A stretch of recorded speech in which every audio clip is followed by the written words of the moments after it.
अगर आप एक विद्यार्थी हैं या किसी परीक्षा की तैयारी कर रहे हैं तो आपके मन में ये 3 प्रश्न जरूर आते होंगे।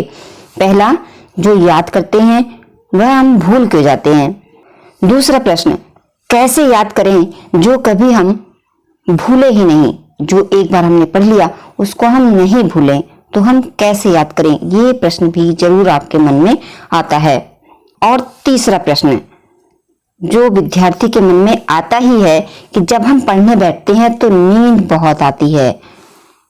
और किसी किसी विद्यार्थी की यह समस्या भी हो सकती है कि नींद आती ही नहीं है। आज इस वीडियो में हम इन सभी प्रश्नों के हल ढूंढने वाले हैं। सभी प्रश्नों का उत्तर आपको इस वीडियो के माध्यम से मिलने वाला है, तो आप इस वीडियो को पूरा देखिए। आज आपकी बहुत सारी समस्याओं का समाधान इस वीडियो में होने वाला है, पर होगा तभी जब आप इस वीडियो के अंत तक पहुंचेंगे। तो आते हैं अपने पहले सवाल पर कि जो याद करते हैं वह हम भूल क्यों जाते हैं। सभी विद्यार्थियों के मन में आता है कि जो मैं बार बार याद करता हूं या याद करती हूं, मैं क्यों भूल जाता हूं, क्यों भूल जाती हूं। क्या मेरा दिमाग कमजोर है जिसके कारण मैं भूल जाता हूं या भूल जाती हूं। तो जिनके मन में ये बात आती है कि मेरा दिमाग कमजोर है इसलिए मैं भूल जाता हूं, तो मुझे आप एक बात बताइए, अगर आपने पहली बार फोन लिया तो उसका नंबर आपको पहली बार में ही याद हो गया। अगर आप किसी रास्ते पर जाते हैं, रास्ते पर गए तो आपको वो रास्ता एक बार में ही याद हो गया। और ये सोचने लगे कि मैं उस रास्ते से गया, मुझे वो रास्ता याद नहीं, इतने सारे लोग मुझे मिले, मुझे कोई व्यक्ति याद नहीं रहा कि कौन उस रास्ते पर चल रहा था, जो गाड़ियां चल रही थी उनके नंबर क्या थे। अगर आप ये सोचने लगे कि मुझे तो कुछ भी याद नहीं आ रहा, तो क्या मेरा दिमाग कमजोर है। तो आप बताइए, क्या आप यहाँ पर गलत नहीं हैं। एक बार में आप कैसे याद रख सकते हैं किसी रास्ते को, और कैसे याद रख सकते हैं किसी की गाड़ी के नंबर को। जब आप उस रास्ते को याद नहीं रख सकते, गाड़ियों के नंबर याद नहीं रख सकते, उन व्यक्ति को याद नहीं रख सकते, तो फिर आप कैसे सोच सकते हो कि आपने एक बार पढ़ा है और उसको आप हमेशा के लिए याद रख पाओगे, आप उसे कभी भूलोगे नहीं। और आप सोचने लग जाते हो कि हम अपने दिमाग से कमजोर हैं। देखो, ईश्वर ने हमारे ब्रेन को ऐसा ही बनाया है कि एक बार में हमारा ब्रेन याद नहीं रख सकता। तो ये मत सोचिए कि आप दिमाग से कमजोर हैं। और अभी आप जानिए पहले अपने दिमाग को, अपने ब्रेन को। आपको पता है, भूलना समस्या नहीं वरदान है। क्यों? हमारे ब्रेन की जो मेमोरी होती है उसका सबसे अच्छा कार्य ये होता है कि वह वही याद रखता है जो उसके लिए आवश्यक होता है, बाकी सब चीजें वो भूल जाता है। अगर भूले नहीं तो हम जी नहीं सकते, क्योंकि जीवन में इतनी सारी बुरी अच्छी घटनाएं होती हैं। अगर हमारा ब्रेन सबको याद रखे तो वह फट जाएगा। जैसे बैलून में अगर हम जरूरत से ज्यादा हवा भर दें तो वो क्या होता है, धड़ाम से फूट जाता है। इसलिए हमारा ब्रेन अपना ख्याल खुद रखता है और वह उतना ही याद रखता है जितना उसके लिए आवश्यक होता है, जरूरी होता है। तो आ गया होगा कि अगर आप भूल जाते हैं तो भूलना कोई समस्या नहीं बल्कि वरदान है, और आप मानसिक रूप से बिल्कुल स्वस्थ हैं, आपका मस्तिष्क सही कार्य कर रहा है। तो अपने मन से ये बात निकाल दो कि आप मस्तिष्क से कमजोर हो इसलिए आप भूल जाते हो। तो भूलना समस्या नहीं वरदान है। देखिए, ब्रेन भी कह रहा है कि मैं इतना याद रखता हूँ जितनी जरूरत होती है, नहीं तो मैं पढ़ जाऊंगा। तो आप अगर भूल जाते हो तो समझ लो कि आप मानसिक रूप से स्वस्थ हो। अब आपके मन में ये प्रश्न आ सकता है कि हमने मान लिया कि हम मानसिक रूप से स्वस्थ हैं, लेकिन अगर हम भूल रहे हैं तो विद्यार्थी जीवन में भूलना समस्या हो सकती है। ये बात आपकी बिल्कुल सही है कि अगर आप पढ़ रहे हो, बार बार भूल रहे हो, तो ये आपकी समस्या हो सकती है। तो फिर हम ऐसा क्या करें कि जो हम एक बार पढ़ लें वह कभी भूले नहीं।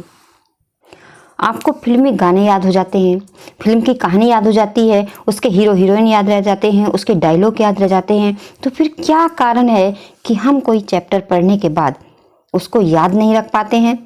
इन सभी प्रश्नों का उत्तर एक ही है, वो है रुचि। अगर आपकी रुचि नहीं है तो आपको याद नहीं होगा। रुचि मतलब अगर आपको पढ़ने में इंटरेस्ट नहीं आता है तो आपको बिल्कुल भी याद नहीं होगा। और जो आप पढ़ेंगे वो आप भूल जाएंगे। जो चीज़ आप रुचि लेकर पढ़ते हैं वो हमेशा आपको याद रहता है। एक उदाहरण देखिए, अगर आपका मित्र आपसे कहे कि चलो फिल्म देखने चलते हैं और आपका बिल्कुल भी फिल्म देखने का मन नहीं है, फिर भी फिल्म देखने आप चले ही जाते हैं और आपके घर कोई ज़रूरी काम पड़ा है या कोई मेहमान आने वाला है या कोई ऐसा व्यक्ति आने वाला है जिससे आपको मिलकर बहुत अच्छा लगता और आपका मन घर पर पड़ा है और आपका मित्र बहुत ज़बरदस्ती करके आपको फिल्म दिखाने ले आया है और आप यही सोच रहे हैं कि मेहमान घर पे आ गए होंगे, वो व्यक्ति घर पर आ गया होगा, मेरे कितने सारे काम पड़े हुए हैं, मैं उन काम को कब करूँगा। तो सच में आप 3 घंटे जरूर हॉल में बैठेंगे लेकिन आपको फिल्म में मन नहीं लगेगा और ना ही सही से आप उसकी कहानी याद रख पाएंगे, ना ही गाने रख पाएंगे, ना ही उसके डायलॉग याद रख पाएंगे। आपके मन में रहेगा कि बस जल्दी से फिल्म खत्म हो और मैं घर जाऊं।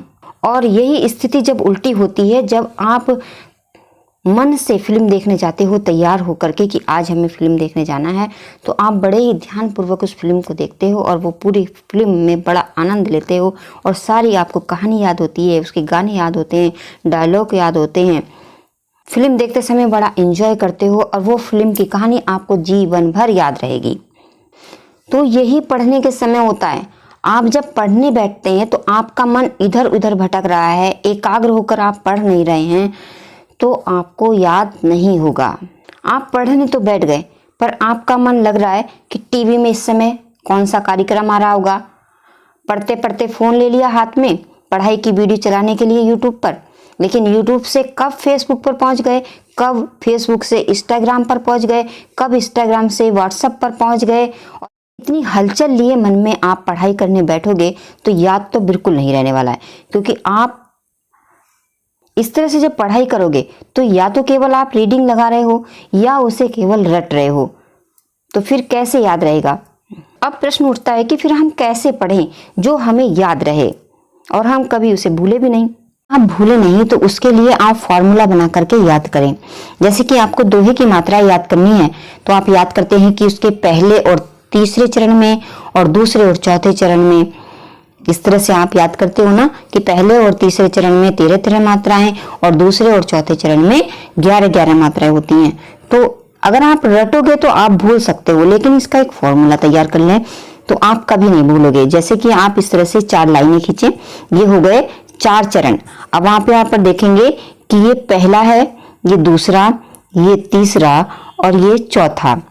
ठीक है, ये दूसरा चरण है और ये तीसरा चरण है और ये चौथा चरण है। तो आप इस तरह से याद रखिए कि ये जो इधर की लाइनें हैं ये कौन कौन सी हो गई, ये हो गई पहली और तीसरी, और ये कौन सी है, दूसरी, और ये है चौथी।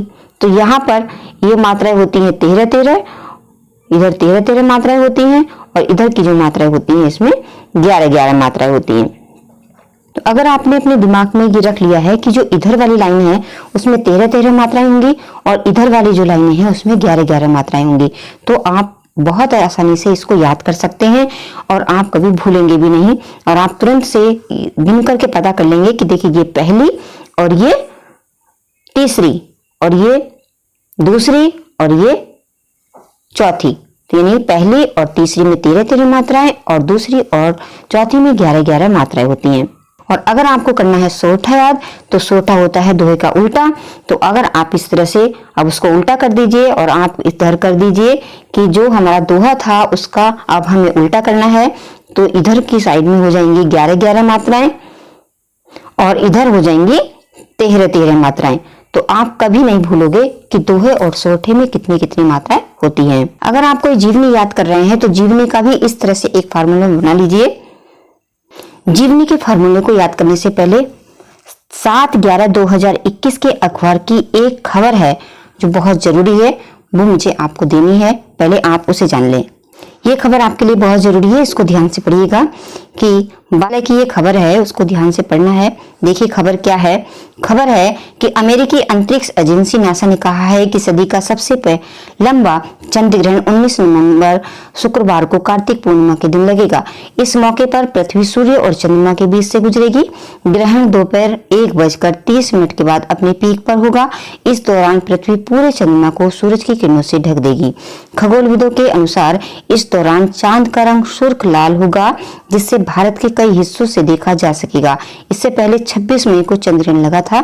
चंद्र ग्रहण के दीदार को लेकर देश की कई नक्षत्रशालाओं में बड़ी तैयारियां की गई हैं। तो बच्चों ये थी आपके लिए एक खबर। अब आते हैं हम मुख्य विषय पर अपने, जिस टॉपिक पर हम बात कर रहे थे कि फार्मूला बना करके जीवनी को कैसे याद करें। अब यहाँ पर देखिए महादेवी वर्मा जी की जीवनी है। उनका जन्म हुआ था 1907। जन्म स्थान फर्रुखाबाद और पिता का नाम गोविंद प्रसाद और उनकी माता का नाम था हेमरानी। हमें याद रखने के लिए एक हमें स्टोरी तैयार करनी होगी जो हम जोड़ सकते हैं, जो हमारा कोई फेवरेट व्यक्ति हो जिसको हम याद रखते हैं। तो जैसे कि यहाँ पर महादेवी वर्मा है, उनके पिताजी का नाम है गोविंद प्रसाद और उनका जन्म स्थान कहाँ हुआ? फर्रुखाबाद। सन कौन सा था? 1907। तो यहाँ पर देखिए हम एक स्टोरी तैयार कर रहे हैं। गोविंदा फर्रुखाबाद गए। उन्होंने 19 लोगों के साथ महादेवी वर्मा की पूजा की। 19 लोगों के साथ यानी 1907 से आपको रहेगा उनका जन्म याद। 1907 फर्रुखाबाद से याद रहेगा उनका जन्म स्थान और गोविंदा से याद रहेगा उनके पिताजी का नाम गोविंद प्रसाद। आपको याद कितना करना है कि गोविंदा फर्रुखाबाद गए, उन्होंने 19 लोगों के साथ में महादेवी की पूजा की। इसी तरह से आपको अगर कोई और आइडियाज आते हैं तो आप इसी तरह से कोई भी कहानी जो आप याद रख सकते हैं वो बना सकते हैं। आप लिख कर याद करें। लिख करके याद करते हैं तो कभी नहीं भूलते हैं। अगर कुछ भूल गए हैं तो उसका पॉइंट बना करके याद करें। पॉइंट बना करके याद करेंगे तो कभी नहीं भूलेंगे। आपको पता है जो टॉपर होते हैं, अगर हम उनकी किताबें देख लें तो आप देखेंगे कि उन्होंने जो भी पढ़ा होगा उसके नीचे वो कच्ची पेंसिल से रेखा जरूर खींचते हैं। जब हम रेखा खींचते हैं, जब आप रीडिंग करें तो जो नीचे की रेखा है, जब आप उसको खींचेंगे तो वह रेखा आपकी पुस्तक पर नहीं आपके ब्रेन पे बनेगी और जब आप उस प्रश्न के उत्तर की आपको आवश्यकता होगी तो वह तुरंत आपको याद आ जाएगा। जब कोई हम चीज याद करते हैं तो वह मेमोरी के अंदर जाती है और फिर मेमोरी के बाहर आती है। इसे रिट्रीवल इफेक्ट कहते हैं। जो पढ़ाई हमने अपने ब्रेन में डाली है वही परीक्षा के दिन बाहर कैसे आएगी, उसके लिए आपको करना क्या है? जो आपने पढ़ लिया है वह मस्तिष्क के अंदर भर तो लिया, परंतु वह परीक्षा के दिन याद कैसे आए, उसके लिए आपको 3 काम करने। पहले पढ़ लो, जो पढ़ लिया फिर प्रश्न करो। अगर आप जिसको पढ़ रहे हो उसमें से प्रश्न बना करके याद करोगे तो आप उसको कभी नहीं भूलोगे। अच्छा, अभी मैंने आपको एक अमर उजाला की खबर ये पढ़ी थी। अगर मैं आपसे इसमें से कुछ प्रश्न पूछूं तो आप बता सकते हैं कि सदी का सबसे लंबा चंद्र ग्रहण कौन सी तारीख को कौन से दिन पड़ेगा? इस मौके पर पृथ्वी किसके बीच होकर गुजरेगी? इससे पहले चंद्र ग्रहण कब लगा था? आपने अभी उस खबर को मैंने अभी पढ़ के सुनाया था, आपने सुना भी था। तो क्या आप इन सारे सवालों का जवाब दे सकते हैं? कमेंट बॉक्स में बताइए कि क्या आपको ये सारे प्रश्न याद थे। अगर याद नहीं थे तो मैं आपसे फिर कहती हूँ कि उस खबर पर हम फिर से जाते हैं ये सवाल जानने के लिए कि सदी का सबसे लंबा चंद्र ग्रहण कौन सी तारीख को कौन से दिन पड़ेगा। तो अब आप इसको ध्यान से पढ़ेंगे। पढ़ा आपने पहले भी था, लेकिन अब आप इसमें प्रश्न जो आपको मिला है, जो आपने प्रश्न आपको एक प्रश्न मिल गया है, उसका उत्तर आप ढूंढने के लिए इस खबर को पढ़ रहे हैं। तो आपके पढ़ने का ढंग अब तरीका वो बदल गया है। अब आपका दिमाग बहुत सक्रिय हो गया है उस प्रश्न का उत्तर जानने के लिए। अब आप ध्यान से पढ़ेंगे कि नासा ने कहा है कि सदी का सबसे लंबा चंद्र ग्रहण 19 नवंबर शुक्रवार को कार्तिक पूर्णिमा के दिन लगेगा। अब ये प्रश्न आपको हमेशा याद रहेगा कि सदी का सबसे लंबा चंद्र ग्रहण 19 नवंबर को शुक्रवार को कार्तिक पूर्णिमा के दिन लगेगा। जब आपने इसका प्रश्न बना लिया तो अब आप प्रश्न का उत्तर ढूंढने के लिए जब खबर को पढ़ रहे हैं तो ये प्रश्न आपको हमेशा के लिए याद हो गया। दूसरा प्रश्न क्या था कि इस मौके पर पृथ्वी किसके बीच से होकर गुजरेगी? उत्तर है पृथ्वी सूर्य और चंद्रमा के बीच होकर गुजरेगी। अगला प्रश्न क्या था कि इससे पहले कब चंद्र ग्रहण लगा था? अब आप इस खबर को और ध्यान से पढ़ेंगे कि इससे पहले 26 मई को चंद्र ग्रहण लगा था। अब आप सच में बताइए, जब आप पहली बार खबर पढ़ रहे थे तो क्या आपको ये सारे प्रश्न या इतनी सारी जानकारी आपको दिखाई दे रही थी? नहीं ना।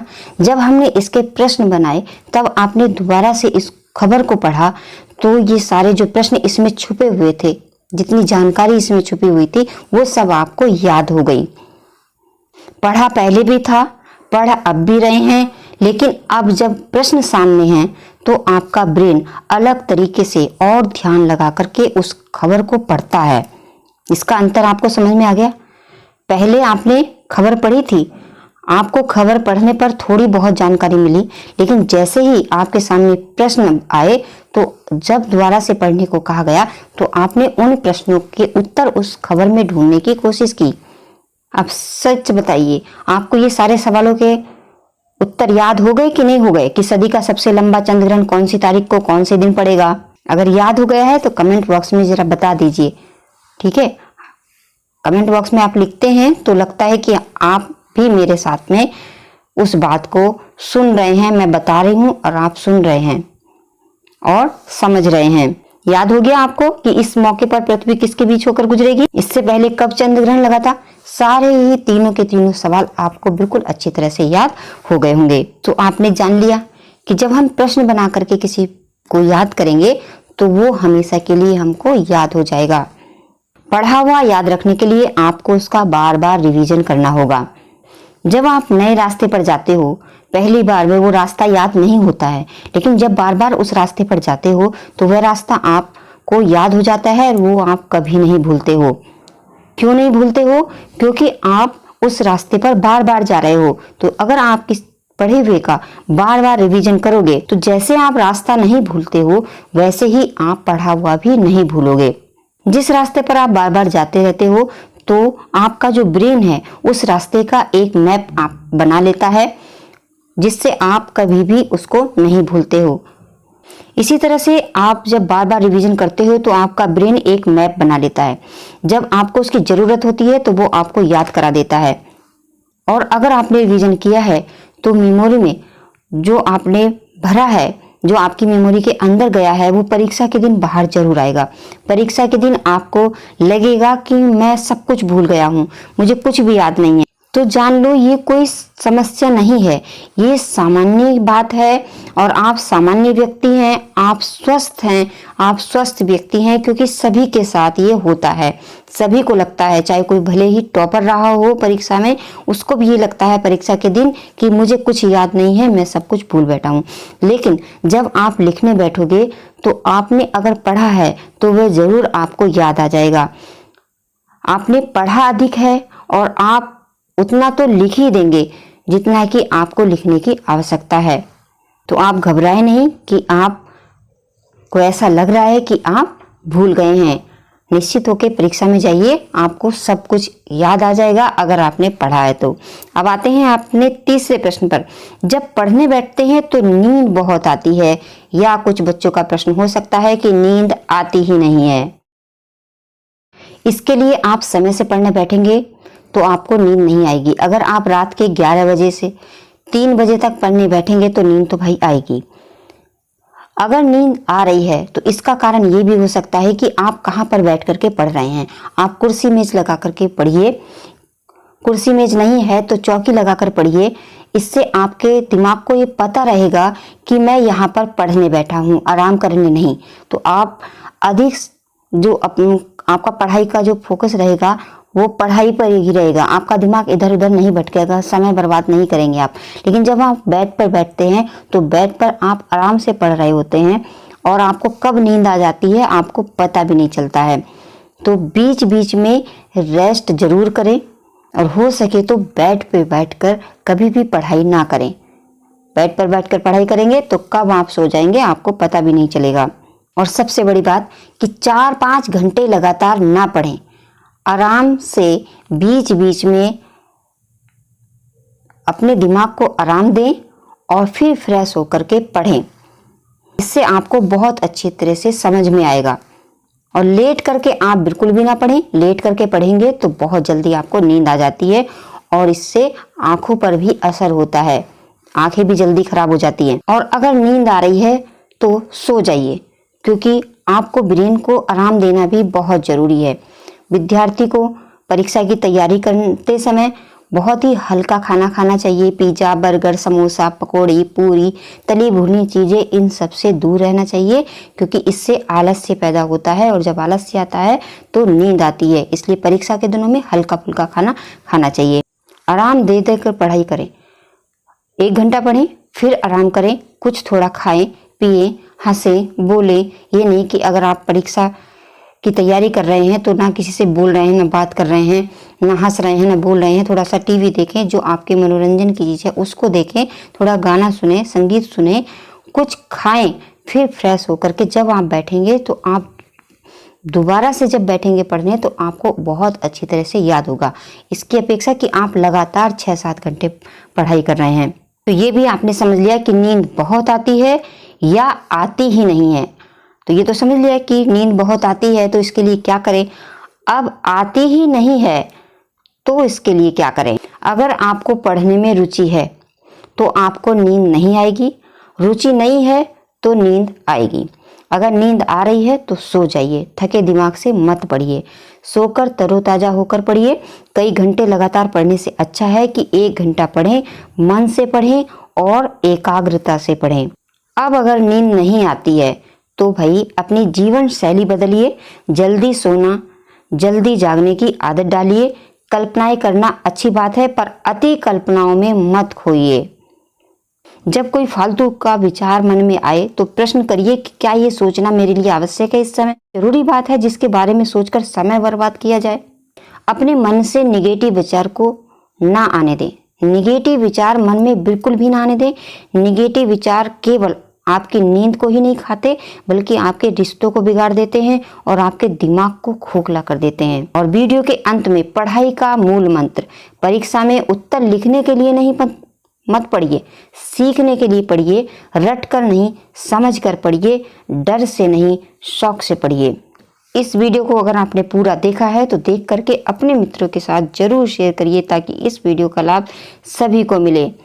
और जो चैनल पर नए हों, चैनल को सब्सक्राइब करें, साथ में जो घंटी है उसको भी प्रेस करें। अगर इस वीडियो से आपको कुछ भी सीखने को मिला है तो वीडियो को लाइक करके जरूर जाना। तो मिलते हैं फिर किसी दूसरी वीडियो में।